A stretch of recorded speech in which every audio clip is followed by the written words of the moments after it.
The Asian American Bar Association of New York is honored to present the 2023 AABANY Corporate Leadership Award to Michael Wu, Chief Legal Officer of Bath & Body Works, a global leader in personal care and home fragrance. Michael received his undergraduate degree from Emory University and his law degree from the University of Virginia. Michael has worked in major law firms and has held senior positions in several major corporations. Aside from working in big law, Michael has had several high-profile senior in-house counsel and general counsel positions. As in-house counsel, Michael has been stationed in Hong Kong and all over the U.S. His work has involved extensive travel in the U.S., Europe, Asia, and Latin America. As a lawyer, Michael has led teams on numerous transactions of great importance to his companies, including an initial public offering and substantial cross-border transactions. Michael has served as Vice President and General Counsel of Teleglobe, General Counsel of Rosetta Stone, Senior Vice President, General Counsel, and Secretary of Carter's, and Michael was the Chief Legal Officer and Corporate Secretary of Madewell. But perhaps Michael is best known for his generosity in mentoring and opening up his network to help connect members of the AAPI community. I've always said, it's not what you know, but who you know that matters more sometimes. And I know who Michael knows. And he's done an amazing job of building a network, not only for himself, but that helps the larger Asian American community. And he's always willing to lend a hand. So everyone has heard of the 6 degrees of Kevin Bacon. For everyone here today, and then for everyone in the broader legal community, I'm fairly certain we'd be at 100% if each of us tried to get to 2 degrees of Michael Wu. So at a NAPABA event at last year's conference, I tried this theory out of my own, and I asked 20 people if they knew Michael Wu. 100% at 1 degree of separation.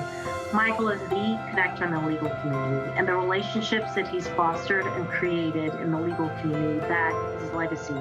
One example of how Michael has used his network for the greater good is the job he has done with the Georgia Asian Pacific American Bar Association. I remember attending the first gala after he arrived in Georgia. It was amazing. I couldn't believe how many general counsels he had put together. Such an amazing gala it was, as I recall. There are very few people I'm no longer and in close contact with than Michael. I consider him not just a close friend, but a mentor and brother from different parents. Michael, congratulations on the Corporate Leadership Award.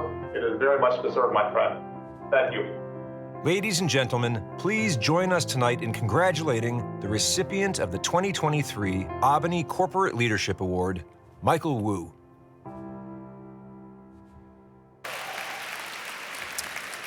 They're going to take their photo op, and I'm going to tell you that this Corporate Leadership Award is just another way that AABANY makes sure that we rise up and reach back and elevate young lawyers coming through the system who need to know how to navigate it in this real treacherous world. So presenting this award to Michael Wu, please welcome immediate past president once again, William Eng.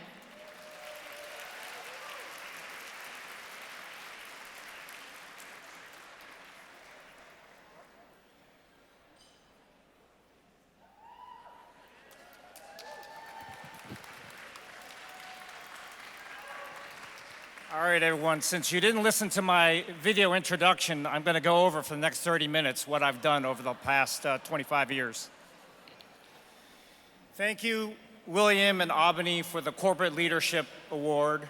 Thank you to all my NAPABA friends who have flown across the country to join me tonight. Everyone, please be quiet a little bit. I spent like 30 minutes putting together a speech, so please be quiet and listen. So thank you for this wonderful video introduction. As you can see, while some people enjoy cooking, Sandy Leong, pickleball and poker, Don Liu, or bird watching, Lee Chen and Phil Wong, my hobby is organizing CLO panels. So please don't make fun of me in the after party. And by the way, I need to put in a plug for the Minority Corporate Counsel Association Pathway to Diversity Conference in October at the New York Marriott Marquis. I've organized another blockbuster CLO panel including the CLOs from Amazon, American Airlines, Coca-Cola, Meta, Nike, and Verizon, and Vendon is here tonight, so thank you for coming, Vendon. I really appreciate it. As I always tell my legal team in Columbus, Ohio, go big or go home, and I don't go home. Don't tell my wife, just joking. First, before I begin this speech, I have to make one thing clear about my employer, as I've been receiving very kind and well-intentioned messages last month and over the past year about the purported financial troubles of my company. The company I work for is formerly known as L Brands, based in Columbus, Ohio. We changed our name to Bath & Body Works after we spun off Victoria's Secrets when I joined the company in 2021. We are not Bed Bath & Beyond, based in Union, New Jersey. We're the company that hosts National Candle Day. We don't do bedding. I'm really pleased to be here tonight to support Albany and accept this Corporate Leadership Award.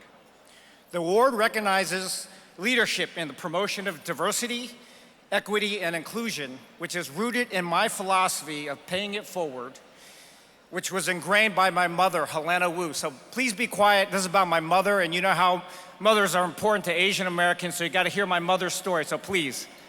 You can party and talk in the after party. My mother was born into immense wealth and privilege.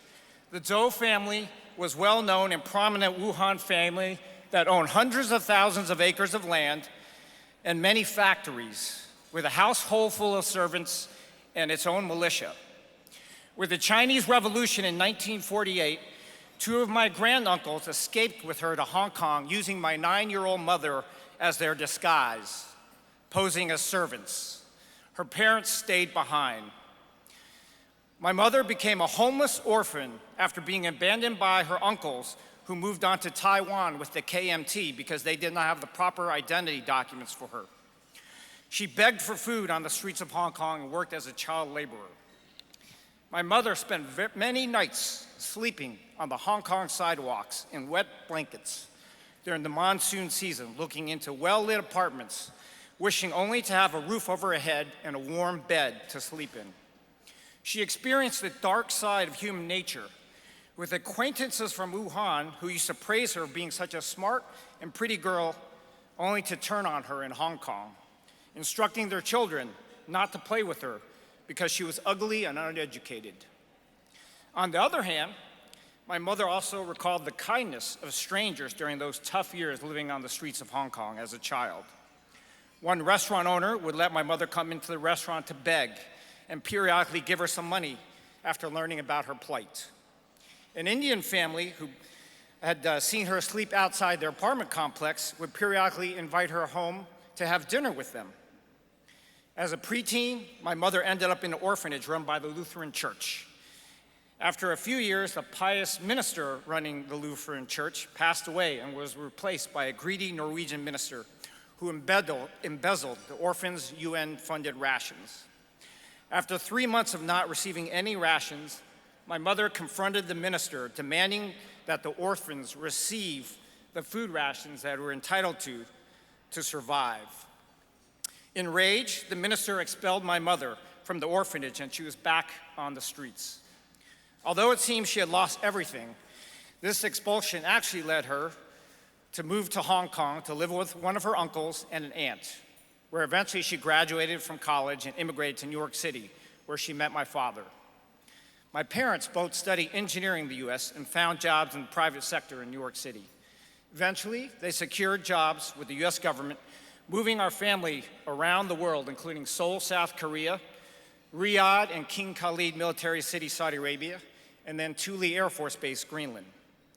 They worked in a number of these hardship posts to put my sister Jenny through Princeton University and me through Emory University, as well as both of us to the University of Virginia School of Law.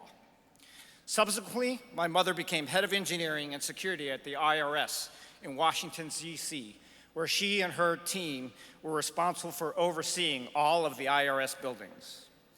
Because of my mother's experience in Hong Kong, she always subscribed to the philosophy of paying it forward. My mother has been an advocate for the underprivileged in the United States, including organizing events at food banks and participating in organizations to help the poor.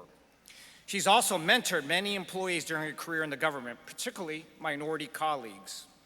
She was a strong advocate for minorities, employees who were discriminated against and served as an EEOC officer. In addition, she frequently gave motivational speeches to inner-city school children in Washington, D.C. Her message to our audience was, trust yourself. Anytime that you're in a low point in your life, be motivated to turn things around and think big and work hard. That if Helena Wu, a Hong Kong orphan and homeless refugee, could achieve the American success story, then anyone in America can become a success. A note that I received, thank you.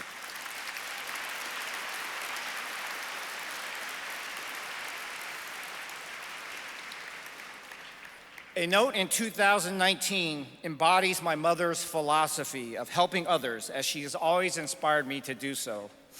This email was from Karen Xu, a Chinese immigrant and financial professional who found me through the Emory Alumni Network directory. She called me after her husband had just left her and their newborn baby. She asked for my help, so I introduced her to my network in Atlanta. Hi, Michael. Happy Lunar New Year. I deeply appreciate your help with reaching out to your contacts and asking them to find me a job when I was in an extremely difficult situation a few months ago. During my job search, I reached out to hundreds of Emory alumni. You were one of the only contacts who was willing to really leverage your own network to help me. I will not forget this for the rest of my life. I ended up getting an offer with GE. I've been busy working hard during the day and taking care of my son at night.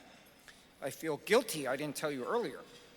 Your warm-hearted nature and willingness to help people, even a stranger, is really an exceptional quality. This makes you a true leader. I hope everyone will take heed of this note, as well as my mother's experience in Hong Kong as a homeless orphan and her philosophy on life, pay it forward. I hope you'll do so by supporting Albany, promoting diversity, equity, inclusion, and fighting against bias for Asian Americans. In the end, when we're looking back on our lives, it will not be about the fame we have achieved, the positions we have held, or the wealth we have accumulated. It will be about all the people we've helped and the lives we have touched. So thank you.